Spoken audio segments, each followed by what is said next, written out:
One of our recent conversations was about birth control. Oh yeah, Might be a weird topic to talk about 2 men. with two men, But but hey, we have to bear the brunt of those pregnancies too.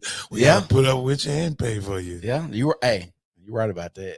So our conversation about birth control was, correct me if I'm wrong, because I don't because this is the person that checked me, so that's why he on my podcast, because I don't need no yes man in my life. Oh yeah, I had to get So them.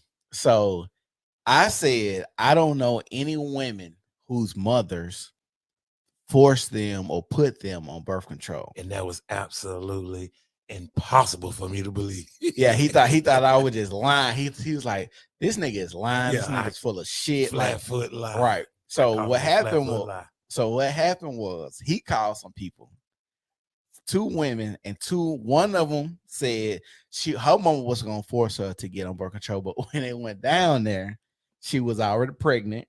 Is that correct? Right.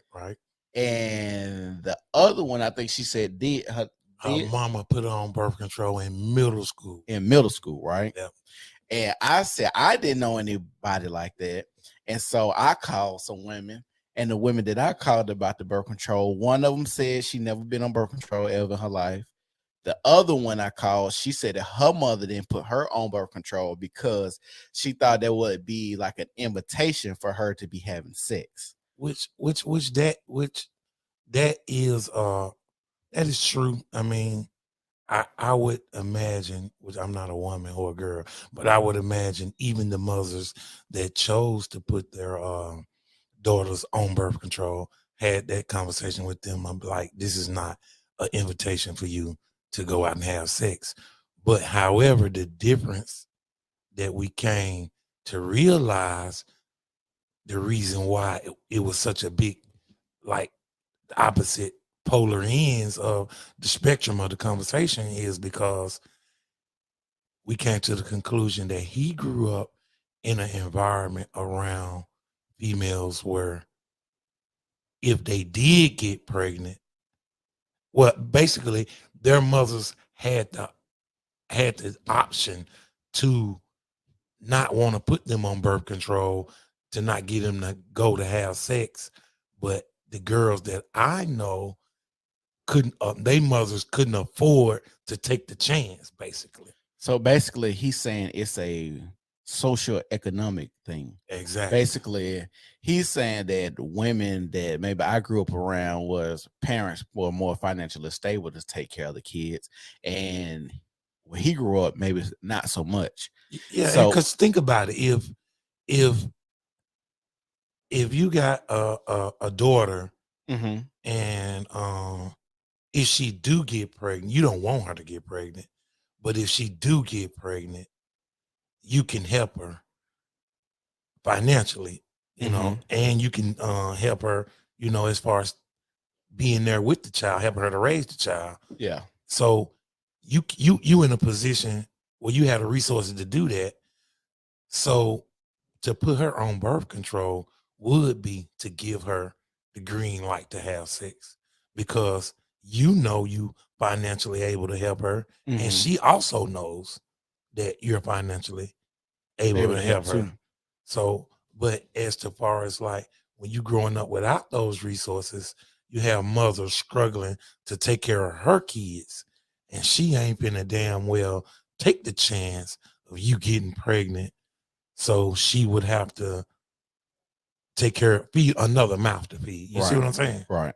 So if you're a female or a lady watching this podcast right now, let us know in the comment section.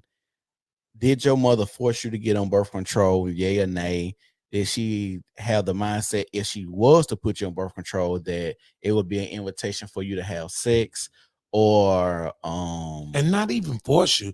Did she coerce you, or did she I mean, because you know, yeah, did she push you towards birth control? Yeah, and it's crazy that we was having this conversation. And the thing is, I think we need to kind of talk about backgrounds a little bit, because we talk about our backgrounds a lot. And I think a lot of times when we have a disconnect on our conversations a lot, it's kind of how we were raised a little bit. And agreed. And I think a lot of our perspectives are different. And that's kind of why I like to have podcasts, is to have these conversations about people that have a different perspective than I do, or raised differently than I do, Right. because it helps us see the world. And that's why this title is perfect, because you're anecdotal, the facts and the truths vary. Well, facts don't vary, but they can. And like people say, my truths, that could also be a real thing Yeah, I agree. if you are a person, like, let's say I know people who've never left Birmingham. Never. So if you tell them people act like this in other parts of the country, they couldn't understand or fathom that someone acts total opposite of people that act in Birmingham, because they never left to see the world. And that's why exposure is a big thing for people in general. They need to see the world. You need to go places, different countries, vernacular, slangs, cultures, races. You need to understand and experience a lot of stuff to see how people really get down and move and The way talk. you do it on Tuscaloosa Avenue, nigga, that ain't the whole world. Right.